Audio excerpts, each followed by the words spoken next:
6. Okay. They will be open until 7 o'clock this evening. Okay. Okay. Anybody who was in line at 7 o'clock will have the opportunity to vote. Okay. I have not yet received any word about a court extending the voting hours. Okay. Looking at it right now, I would say it wouldn't be a problem. Right. You know, it wouldn't be an issue. And you've had no problems with your machines, any of your machines? My machine's been working just fine. Okay. The only problem I have is people who haven't made up their mind. Okay. They come in here, that they've been talking the election now for a couple of years, and they still haven't made up their mind. Who do I want to vote for, or who do I want to vote against? Because they don't tell us, they don't give us anybody to vote for. Right. They just give us people to vote against. Okay. And the media only talks about the two big parties. Mm-hmm. We have Democrat, a Republican ticket. We have the Libertarian ticket. Have you heard anything about Libertarians? Nope. Have you heard anything about the Green Party, or the Independent Party, or the Independent Green Party? Right. And so that's Democrat, Republican, Libertarian, Green, Independent Green. That's 6 different tickets. Okay. And you only hear about 2 of them. Right. Okay? So have you been getting a lot of questions about the other 4? Nobody even notices. Okay. Okay? Okay. But there's no press. All right. You don't know anything about it. Very true. Not a real fair process if you look at the complete process.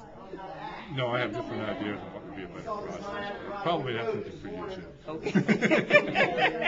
Now, one of your staff workers said that she thinks the reason why it's gone so well is because you got some good poll workers working with you. What do you think? The equipment, well, we have extensive training. I've been doing this for 10 years, and this year I went to 3 classes. Okay? They're not extensive classes. Okay. But I went to 3 of them. Okay. We have good equipment. The electronic poll book works well. The electronic poll books are great. Okay. They have disabled the card function for this one, Okay. which is probably fine for everybody else, but I have a split precinct. And so I love the electronic poll book. I love the fact that it will make the card. Right. Okay, because I don't have to worry about, are you in the 3rd district or are you in the 2nd congressional district, right? Okay. It'll just make the right card for me. The way we're doing it now, I have to know you are in this district and make sure I make the right card for you. Okay. On the plus side, if you're a conspiracy freak, there is a very bold, broad break between your name in the poll book and the card that you get to go over to the machine. Okay. Because it never touched the poll book. Right. Okay. Of course, now if you're a conspiracy freak, I mean the card's in the same room. Okay. Okay. And maybe it was sending out some sort of gamma rays or something, going after it. Okay. But the electronic system is good. There was a lot of talk in the news last night about how the system can be hacked into. If you can't get to it, you can't hack it. Right. Okay? These things are not networked. They're not networked to each other. Right. They're not networked to the city. They're individual standalone machines. Mm-hmm. If you don't have access to it, how can you hack into it? Right. Okay, they don't have air cards or radio, cards to transmit. Right. So unless you have access to it and get your hands on it, and you're going to have to be clever, I think, really, really clever, in order to get past, even just general observation we have. Right. The machines are safe. Okay. They work well.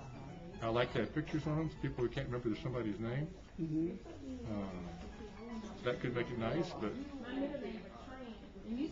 Don't they have pictures on them? they don't have pictures. He wishes. Oh, I was gonna say. They have the name. Okay, right. I voted already. They have I don't think they're any different. the party, Okay. and you go to the name of the party and you pick, you punch it. We do not have the party vote there. Okay. In North Carolina, I think you can say, I want to vote for, for X party, Right. and they'll cast for that, everything for that party except president. Okay. And so even if they cast a straight party ticket, they've got to vote individually for the president, from what I understand, talking to one of my clients who was in North Carolina, Gotcha. who has already voted. Okay. Because they have already voted. Right. We don't have early voting. Days like this, I'd say we should have early voting, but we have absentee voting. And I'm not sure what all the requirements are to cast an absentee ballot. My daughter is going to school, Okay. and so she cast an absentee ballot because she's not going to be here. Right. But vote absentee, there have been people in line to vote absentee for a month, I think it is. Mm-hmm. They've already had, I think in Norfolk, something like 6,000 people decide to vote. And only a fifth of them have been challenged or something. I don't know. There's been a lot of stuff going on. So are you saying that some of them should be challenged, you think? I have heard that some of them are being challenged. Okay. That they can't find them, they can't certify. Yeah, gotta keep them. Anybody who comes here can vote. If I cannot find them on my poll book, if I cannot find them in my hard copy, if I can't get something from downtown, I will allow them to vote a provisional ballot. Okay. A provisional ballot on the outside of the envelope. They've got a lot of stuff they have to fill in. And they can certify it based on that information. Right. And if the person is eligible to vote, then they'll open the ballot and see what it's got. Okay. And if they're not eligible to vote, I think it goes to the shredder. Gotcha. I've never worked down there, so I don't really know the process. Okay. All right. I've just worked here for a while. So I heard you got threatened. Yeah, somebody was unhappy about voting in their car. Voting in their car? Right. Were they handicapped?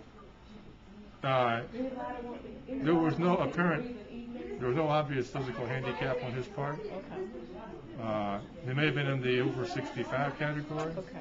I have no problem with their voting out there, but they don't get head of the line. And he wanted head of the line. Oh. You're not going to get head of the line. I only have one line. Okay? And you vote in your car. And that's fine. Okay. I'm glad with that. Okay? Today I have enough of them. You know, sometimes I have one. Right. Okay?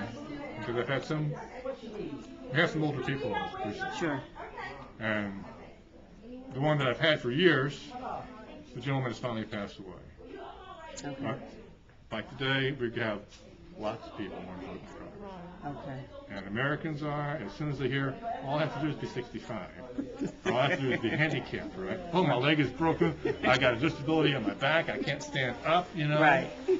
And you kind of have to wait in line anyhow. Okay. Okay. For example, you may be authorized to vote here. You may live with your mother. Right. Okay, your mother is 110 years old and can't get around too well, and she wants to vote in her car. You're going to vote. Right. So when you come in, you bring her ID with you. Mm-hmm. Okay? And say, my mother is out in the car and she would like to vote out in the car. And not a problem. You know, check her off in the machine, take a paper ballot out to her, and let her vote. Okay? And I'll bring her an envelope. Make your choices, fold it up, stick it in an envelope, and I'll let you lick it instead. Okay? And I stick it out and I'll drop it in the ballot. Okay. In the ballot box, if you have it right over there. All right. Okay? At the end of the day, all of the white ballots, all of the regular outside poll ballots, okay, we'll open those up and count them. Manually. Manually. That's what you were asking earlier. Okay. And if it is a provisional ballot, which would be in a green envelope because we couldn't certify it, Right. okay, those will go to the court tomorrow. And the folks tomorrow, need to take that pen off when you come in. It doesn't have any person information on it. Just says it's just red, white, and blue. Oh, okay, that's cool. The folks down at the circuit court, they'll go to it tomorrow. Okay. And they'll determine if the ballot voter is certified. Gotcha. If they can clear them, they'll use an administrative error or something of that nature. Then they're going to count them. Okay.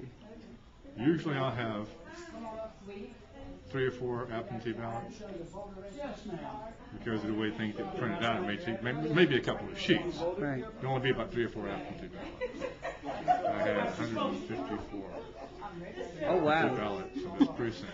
Okay. And What a difference. 17 of them had not returned their ballots. Now, if somebody says, I did not receive my ballot, or I received it and I lost it, or they have got a good excuse, they can vote a provisional ballot. Right. And they will have to sign a piece of paper, stating whatever is required. Right. And we have had in the city somebody get prosecuted because they cast a ballot, an absentee ballot, and then they went to the polls, and they made an affirmation, which is a felony conviction, Okay. that they had not voted, so it's voter fraud. All right. And they don't take that kindly. Okay. Very good. Thank you. But the process is simple. People make it complicated, Right. and it isn't complicated. Okay. I don't vote for A, B, or C. Right. I want this one. Oh, now there's an X behind it. Let me go to the next screen that says next. Okay? Okay. Anything else I can help you with? All right. Nope, we're good. This is the third precinct I've worked at. Mhm. As far as facilities go, I am happy. Well, good. All in Norfolk?